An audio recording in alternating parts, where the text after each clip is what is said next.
माँ चली अमेरिका। निधि का नेचर बचपन से ही शर्मिला था।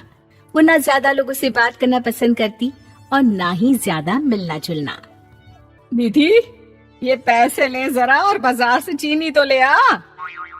नहीं माँ, मैं नहीं जाऊंगी, मुझे शर्म आती है, आप ही चले जाओ ना। अरे पता नहीं क्या करेगी ये लड़की।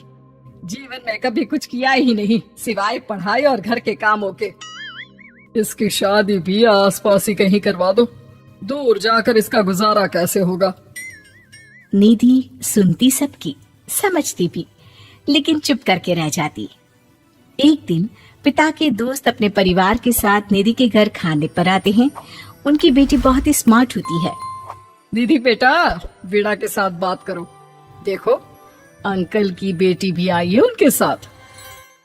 निधि वीणा के साथ वहीं बैठ जाती है। चलो ना अंदर चलते हैं, यहाँ कहाँ बड़े लोगों के बीच बैठे। निधि माँ की तरफ देखती है और अंदर चली जाती है। वैसे मैंने ना अपना चैनल खोला है, तुम सब्सक्राइब करना उसमें। मैं ना ब्यूटी और फैशन की बात करती हूँ। ये देखो। ओह, इतने सारे लोगों के सामने तुम कैसे इतना बोल लेती हो? मुझे तो बहुत शर्म आती है। अरे शर्म कैसी। खैर, सीधी सादी सी निधि, उसकी शादी हो जाती है राकेश से। राकेश एक स्मार्ट लड़का था, उसे घूमना फिरना पसंद था, लेकिन निधि का शर्मिला व्यवहार वो समझ जाता है। अरे निधि, घर से बाहर क्यों नहीं निकलती?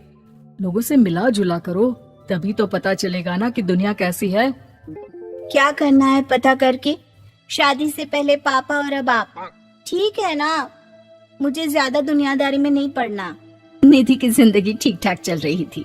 उसके 2 लड़के होते हैं, दोनों को वो पढ़ाती लिखाती, उनका ख्याल रखती। निधि, 25 साल हो गए शादी को, दोनों बच्चे सेटल हैं। हम लोगों ने शहर में 2 मकान भी ले लिए। दोनों की शादी खुद का पता ही नहीं चला कैसे उड़ गया। हाँ, ये तो है। मैं खुश हूँ, जिम्मेदारियां आती रही, मैं निभाती रही, और क्या चाहिए। देखो, मैंने सोचा है कि अब हम लोग अमेरिका जाकर रहेंगे। यहाँ की जिंदगी तो जी ली, वैसे मुझे वहाँ बहुत अच्छी नौकरी मिल रही है।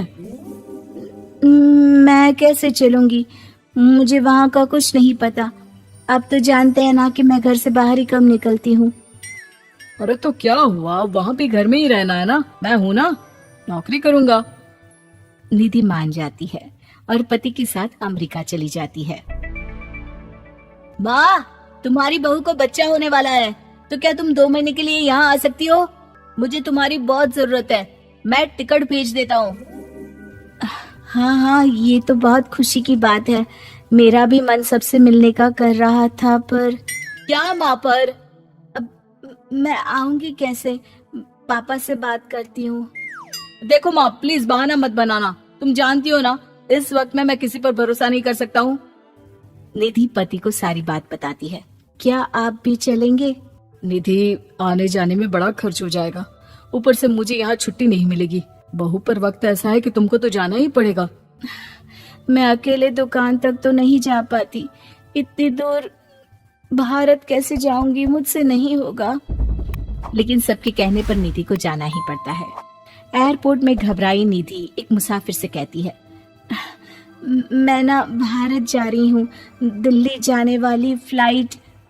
सब मिलकर निधि की मदद करते हैं और फाइनली निधि भारत पहुंच जाती है, जहां बेटा उन्हें घर ले आता है। वाह माँ जी, यहाँ तो मैं भोपाल तक नहीं जा पाती, आप अमेरिका से आ गई। भाई, चालाकी तो औरतों में होनी ही चाहिए, यहाँ हम बुद्धू के बुद्धू रह गए। निधि इतनी दूर और लंबा सफर करके थक जाती है, वो चुपचाप बैठ जाती है। बैठना नहीं है माँ जी, बच्चा पकड़ना है, ये लीजिए। और हाँ, घर का काम तो मैं करूंगी नहीं, जानती है ना शरीर कच्चा सा है, तो मुन्ने को सुलाकर कुछ बना लीजिएगा। निधि को बहू का व्यवहार बहुत बुरा लगता है। जैसी भी थी, पिता और पति की हमेशा लाडली रही थी निधि। निधि बेटी की तरफ देखती है। माँ, वो काम वाली कोई मिल नहीं रही है ना, मैं देखने की कोशिश तो कर रहा हूँ, जैसे ही मिल जाएगी वो संभाल लेगी सारा काम। अरे कैसी बात कर रहे हो? जब पहले मैंने कहा था कि अमेरिका से इनके टिकट में जो पैसा खर्च कर रहे हो उतने में नौकरानी रख लो, तो नहीं, मेरी बात पर विश्वास नहीं था। कि ना ना कोई मेरे बच्चे को अच्छे से नहीं संभालेगा। अब इनका भी खर्चा और नौकरानी का भी खर्चा। अरे ना जी ना, मैं नहीं संभाल सकती। निधि जैसे तैसे 2 महीने रहकर वापस अमेरिका चली जाती है, लेकिन वहां जाते ही जैसे राकेश उसे देखता है उसके गले लग जाता है। ये क्या हालत बना रखी है निधि, कैसी लग रही हो? खाना नहीं खाती थी क्या? क्या हो गया? निधि पति से कुछ नहीं कहती, बस रोती ही चली जाती है। मैं नहीं चाहूंगी कभी भी भारत, आप मुझे हमेशा यहीं रखना अपने पास। राकेश बेटे को फोन करता है। तुम्हारी माँ की जो दुर्दशा करके तुमने भेजा है ना, मुझे पता होता तो मैं अपनी बीवी को कभी तुम्हारे पास नहीं भेजता। पापा, आप तो रीना का नेचर जानते हैं ना, वो माँ पर हावी रहती थी। अब मैं तो ऑफिस चला जाता था, वो माँ पर जुल्म करती है और माँ भी इतनी सीधी है कि चुपचाप सहती रही। मुझे माफ कर दीजिए पिताजी। खैर, राकेश कहता भी क्या, प्यार दुलार के साथ अपनी निधि को संभालने में लग जाता है। लेकिन कहते ना, वक्त हमेशा एक सा नहीं रहता। अमेरिका में ही राकेश की मृत्यु हो जाती है और निधि अकेली रह जाती है। बड़ा बेटा कहता है, माँ भारत चलो ना, हम लोग साथ रहेंगे। निधि को जैसे ही वो सब सीन्स याद आते हैं वो परेशान हो जाती है। समझ में नहीं आता कि पति के बिना अब जीवन कैसे चलाएगी।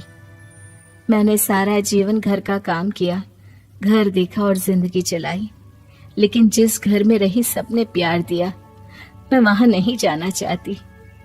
तभी राकेश जिस कंपनी में काम करता था उसका मालिक निधि के घर आता है। वो भी भारतीय ही होता है। दीदी, राकेश ने आपके बारे में बताया था। जब से आप भारत से लौटी थी उसे आपकी बहुत चिंता रहती थी, इसलिए उसने मुझसे कहा था कि कभी अगर वो ना रहे तो मैं आपको ये पैसे दे दूं। और हाँ, हम लोगों की कंपनी में आपके लिए नौकरी भी है। निधि पति के पैसे देखकर मन में तसल्ली करती है और नौकरी के लिए हाँ कर देती है। अरे पागल है क्या माँ, कैसे नौकरी करोगी? ये अमेरिका है, दिल्ली नहीं। वहां तो तुम घर से निकल भी नहीं पाती थी, यहाँ कैसे? मेरे पति, मेरे पिता मुझे खुश देखना चाहते थे। वो लोग जब तक थे मुझे किसी चीज के लिए ना फोर्स किया, ना कभी कमी होने दी। पर अब मुझे जीवन जीने के लिए घर से निकलना ही होगा। बेटा, तुम तो अगली फ्लाइट से भारत लौट जाओ, मैं यहीं खुश हूँ।